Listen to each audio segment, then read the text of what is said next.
Exotic ഫ്രൂട്ടിന് മാത്രമായിട്ടാണ് ഞാൻ ഈ 7 സെന്റ് മാറ്റിയിട്ടിട്ടുള്ളത്.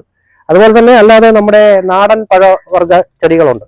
അപ്പോൾ അതിനൊക്കെ വേണ്ടിയിട്ട് ഞാൻ എന്ന് വെച്ച് കഴിഞ്ഞാൽ ഈ നാടൻ പഴവർഗ്ഗ ചെടികളൊക്കെ ഇപ്പോൾ അന്യം നിന്നുകൊണ്ടിരിക്കുകയാണ്.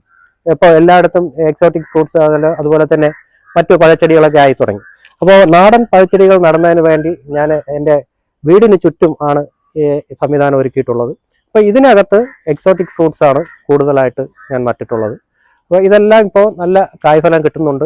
എന്നും എൻ്റെ ഒരു ദിനം ആരംഭിക്കുന്നത് എൻ്റെ ഈ പഴക്കാട്ടിൽ നിന്നാണ്. കാര്യം എന്ന് വെച്ചാൽ ഇവിടെ ഒരു കയറി കഴിയുമ്പോഴത്തേക്ക് നമുക്ക് കിട്ടുന്ന ഒരു ഉന്മേഷമുണ്ട്. അത് മറ്റൊരാളടുത്ത് നമുക്ക് പറഞ്ഞറിയിക്കാൻ പറ്റാത്ത ഒന്നാണ്.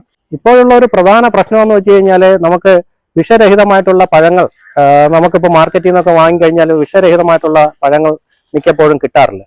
അപ്പോൾ അതിനുവേണ്ടി നമ്മൾ ചെയ്യേണ്ടതെന്ന് വെച്ച് കഴിഞ്ഞാൽ നമ്മൾ സ്വന്തമായിട്ട് നമ്മുടെ ഉള്ള സ്ഥലത്ത് 1-2 പഴച്ചെടികൾ നട്ട് വളർത്തുകയാണെങ്കിൽ